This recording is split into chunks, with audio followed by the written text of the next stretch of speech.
living in Ireland is harder than you think. Forget the postcards of rolling green hills and jovial pubs. For a generation of Irish people, and many who've moved there seeking opportunity, the reality is starkly different. Just 9 years ago, buying a home in Dublin might have set you back around 267,000 euros.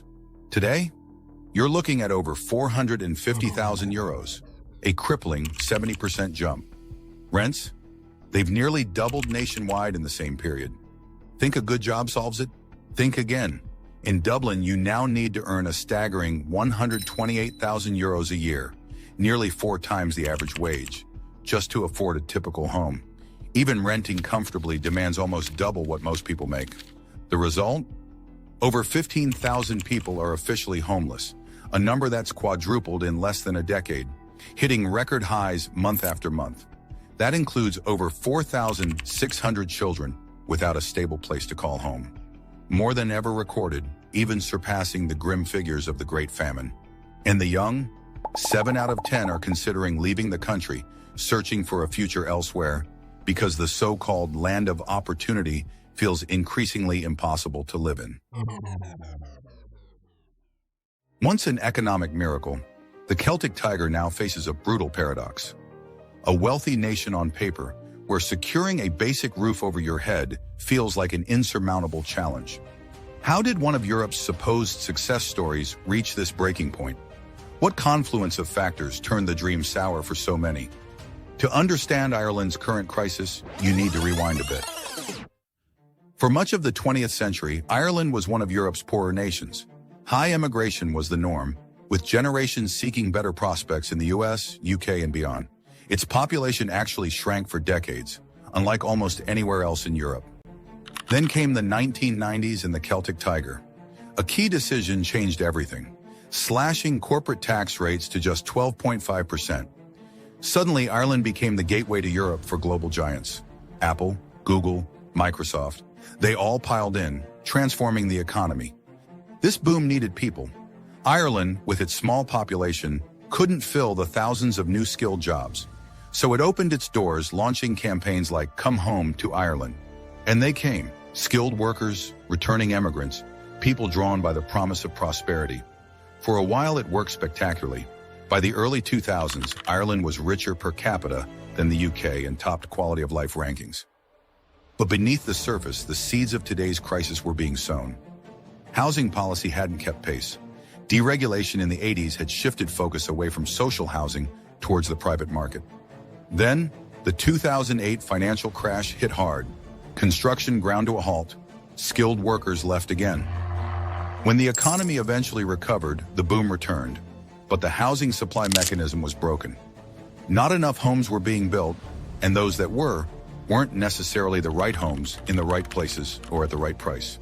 And just as this structural weakness became apparent, a new wave of population growth began, far exceeding anything Ireland had prepared for. Let's talk about the sheer number of people.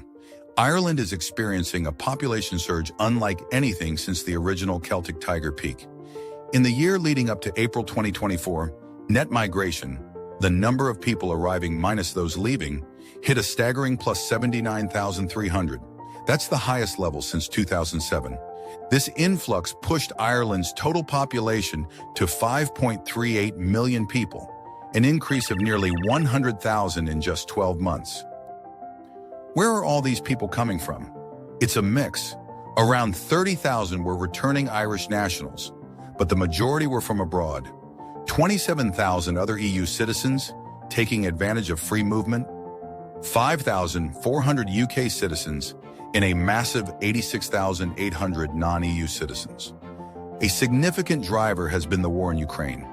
By late 2024, over 109,000 Ukrainian refugees had arrived under the EU's temporary protection scheme.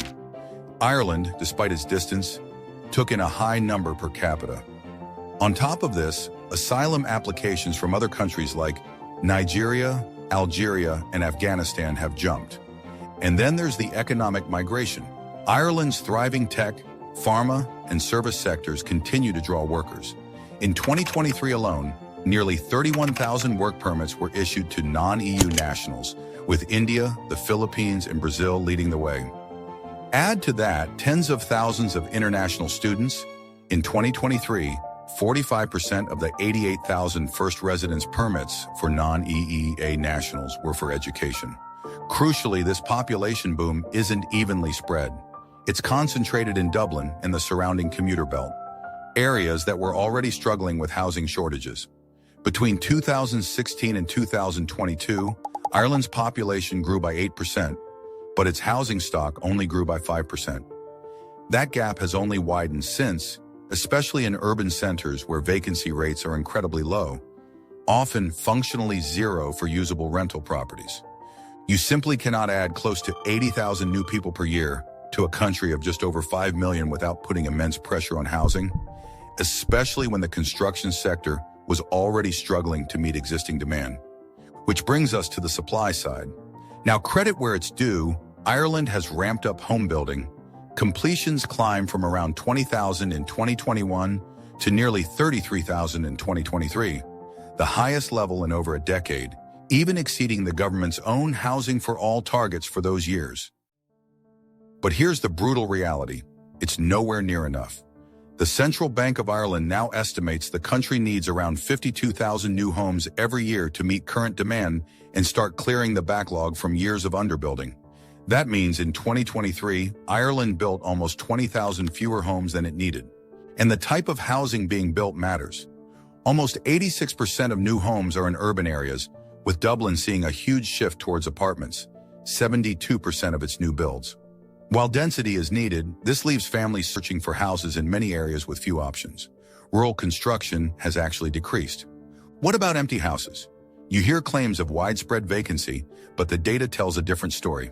The 2022 census found a vacancy rate below 8% nationally and much lower, around 4 to 5%, in high-demand cities like Dublin and Galway. Many of these vacant properties are just between tenants, undergoing renovation, or are derelict and unusable without major investment. There simply isn't a vast stock of readily available empty homes where people need them most. The social housing situation is equally dire. Despite delivering a record 12,000 social homes in 2023, the waiting list barely budged.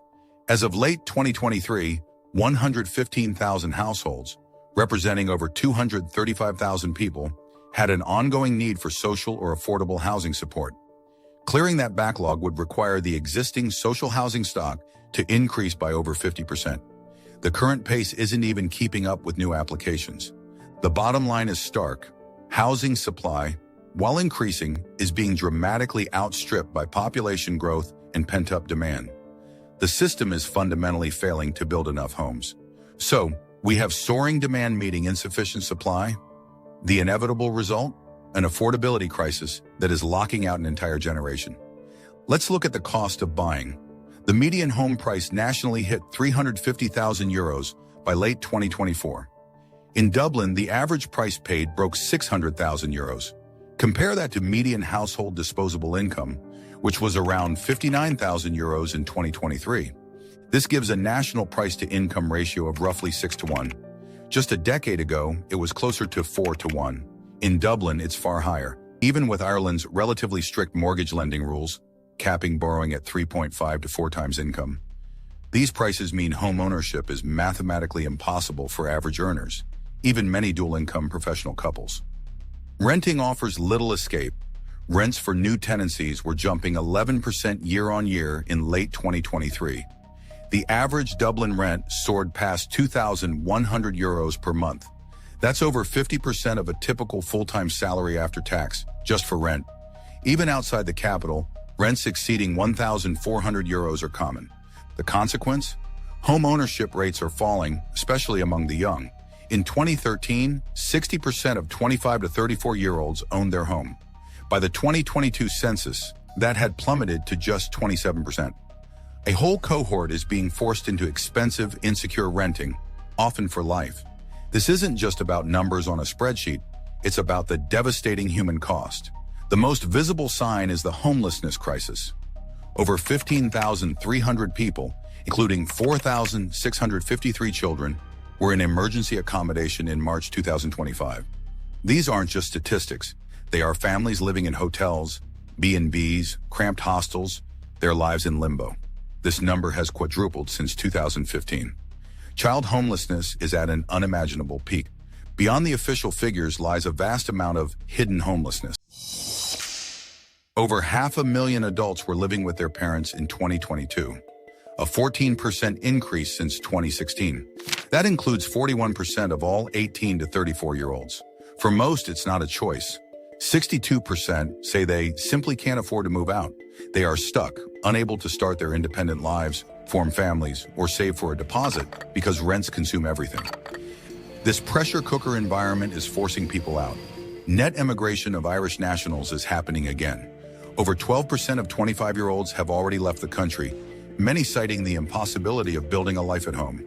It's a tragic echo of Ireland's past, a brain drain driven by the failure to provide a basic necessity. The strain is showing up in public health too. Mental health issues like anxiety and depression are rising among young adults, linked directly to housing stress and financial insecurity.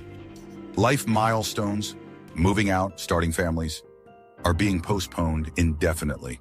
The social fabric is fraying under the weight of this crisis. And inevitably, public frustration is boiling over. Housing consistently ranks as the #1 issue for voters. Protests are common.